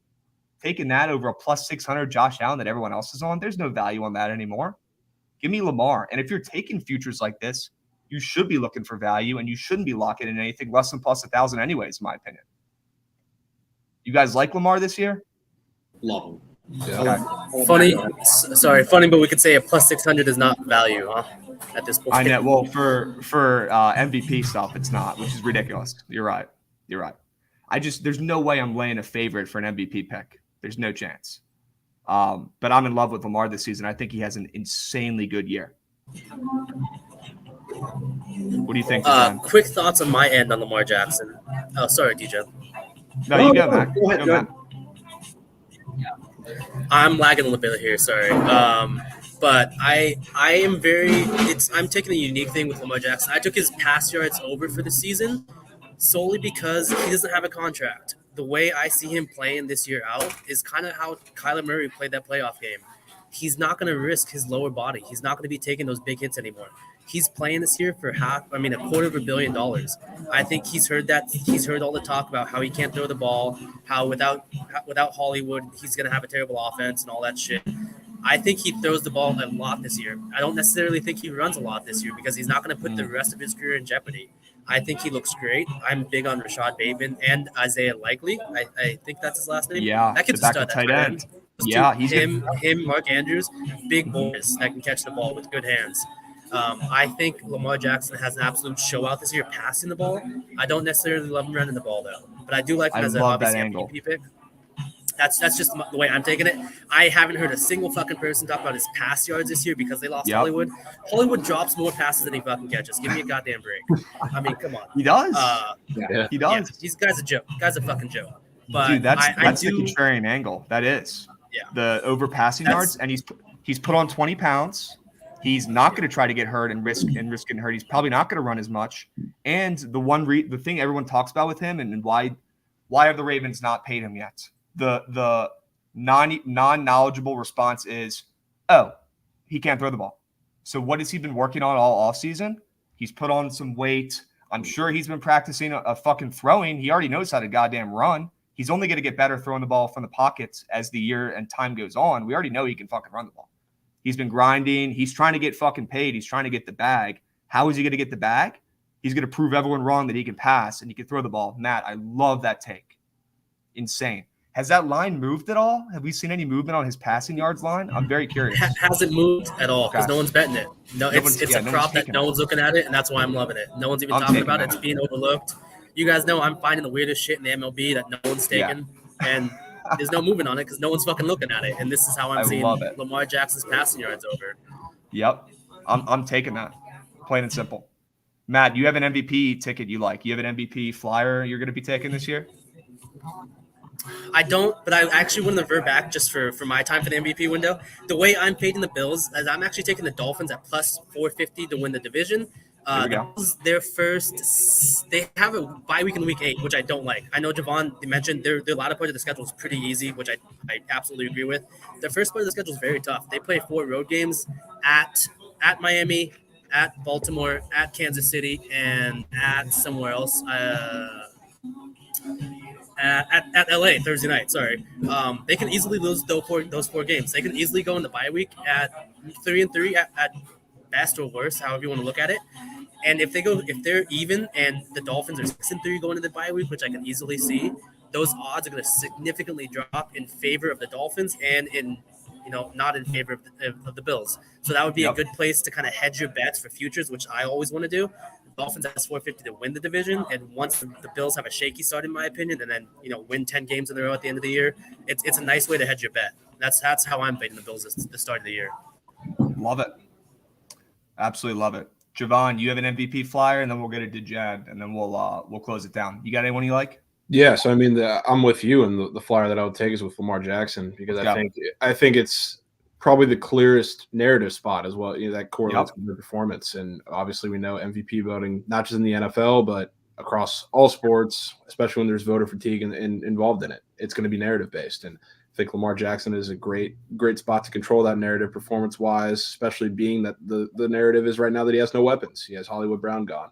He's in a contract year where he's going to have to determine his fate. And yes, I agree with Matt. Everything he said, he's not going to be running the ball. He's going to have to prove that he can throw the ball, which I think he is going to do. So I think at that number, like you're talking about, it's a great flyer to take. Love it.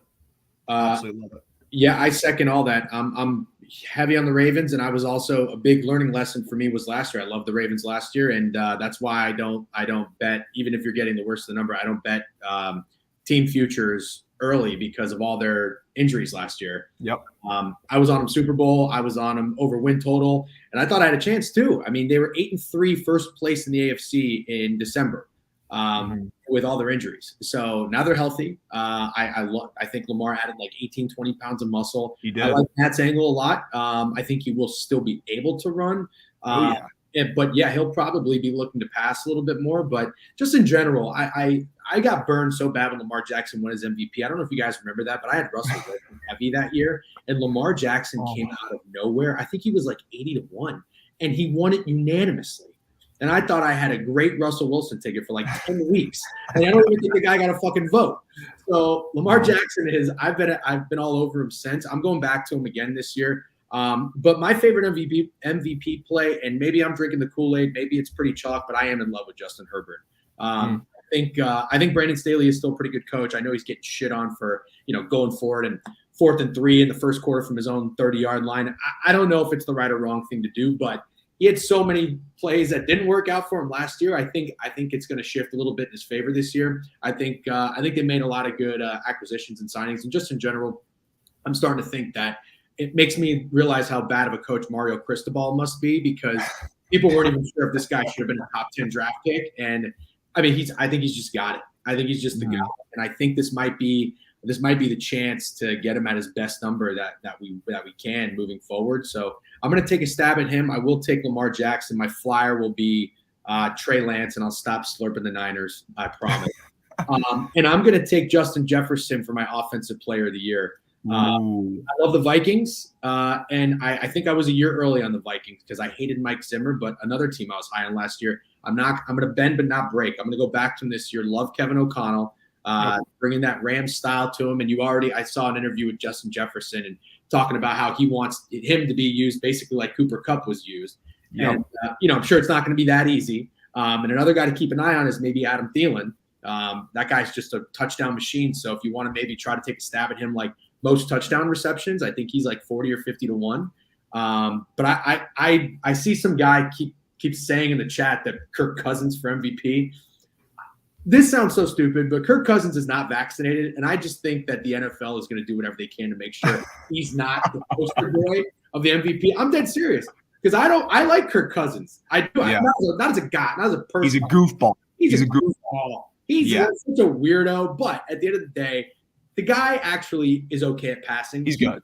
He concerns me a little bit. I think he's too worried about throwing interceptions. That's why he does too many checkdowns. But he's soft. He is. Yeah, he's a little he's not a guy I'd get a beer with, but I love Justin Jefferson. So offensive player of the year.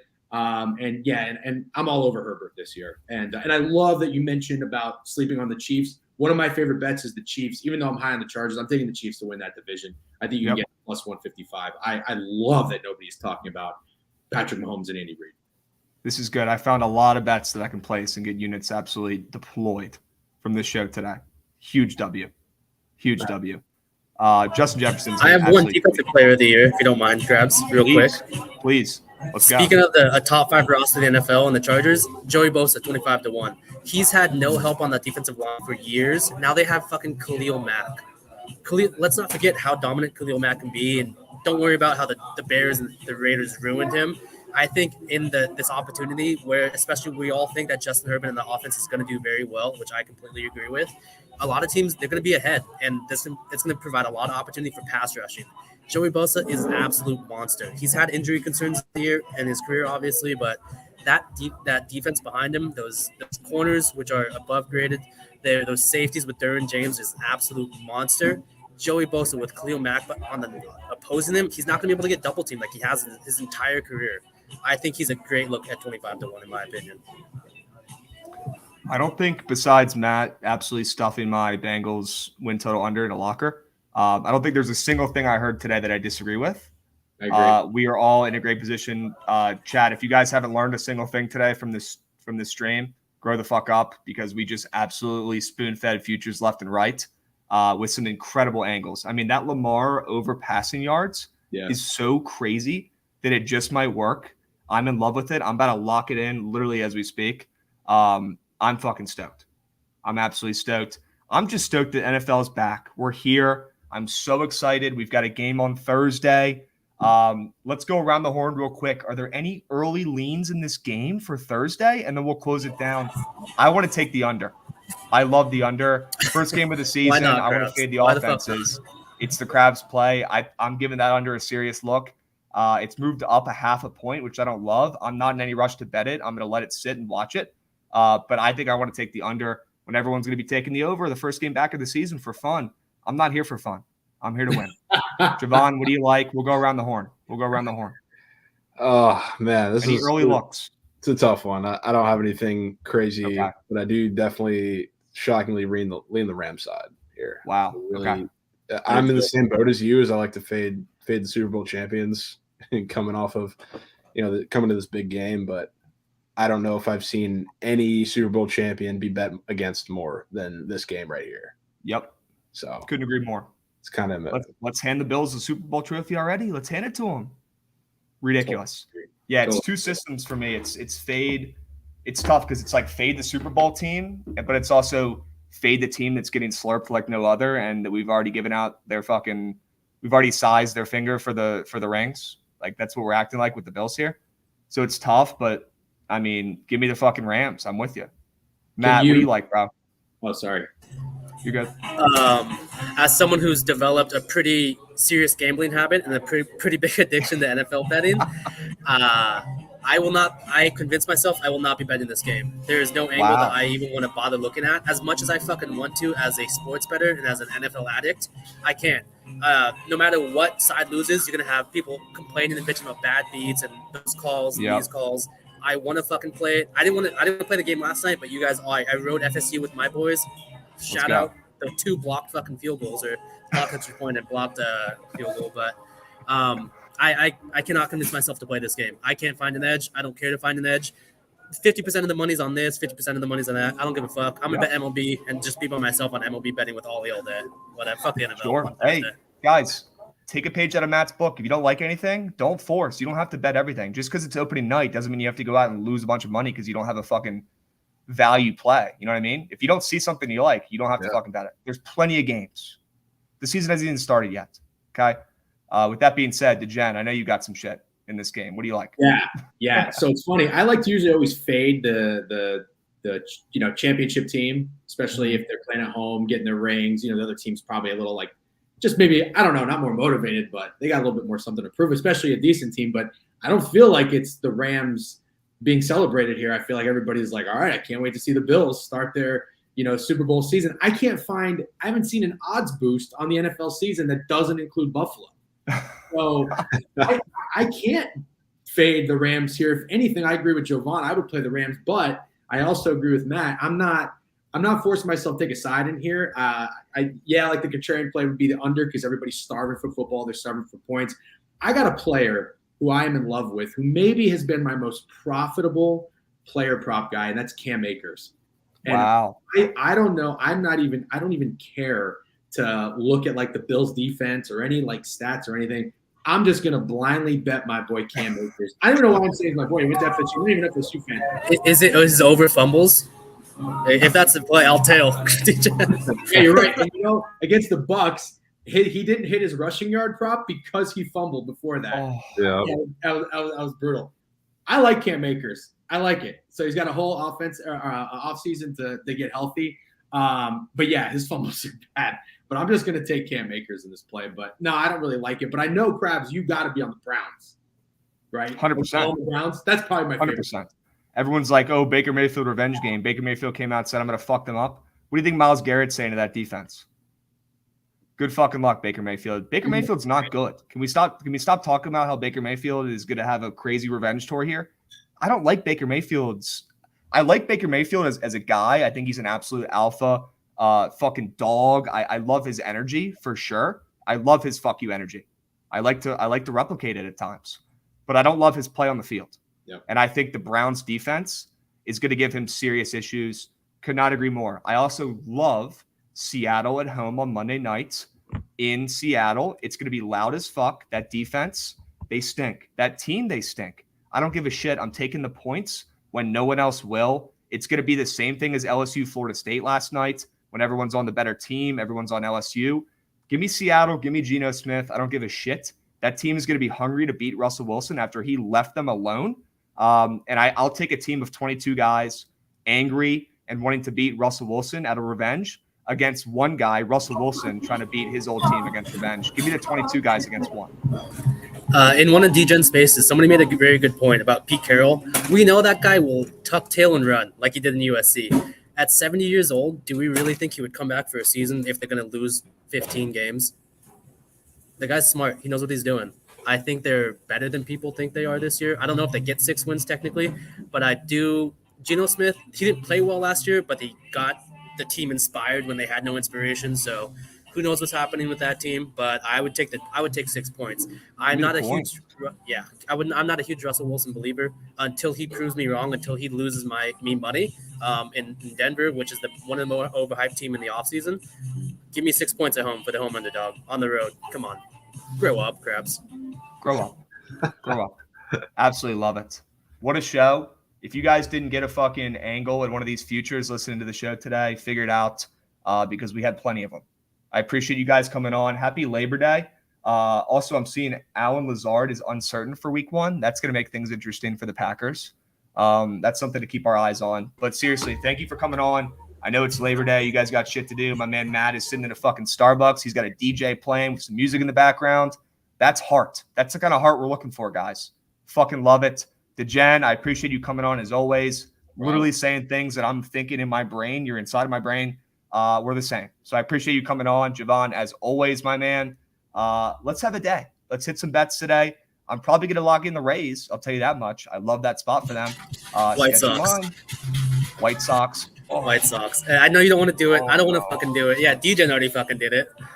Did you do it, DeGen? Did you do it? Lance Lynn with a line move in his favor against the team that's won 7 in a row. How can I not? Oh, Fuck. How can I not? I'm Hey, to be fair, Krabs, big baseball brain Peter, he's on the White Sox first 5, so you don't have to. Let's you go. Can feel better about it. Wow. Okay. All right. So we're all in this together. So when we lose, we can all talk about it and soak as a unit. Yeah. Good. I'm gonna blame Peter. Yeah. All right, boys. Hey, have a good rest of your Labor Day. Have a couple too many beers. It is a holiday. Okay. Have a good one. Hit some bets. I appreciate it. Chat. Let's have a day. Why not us? I'll post my plays later.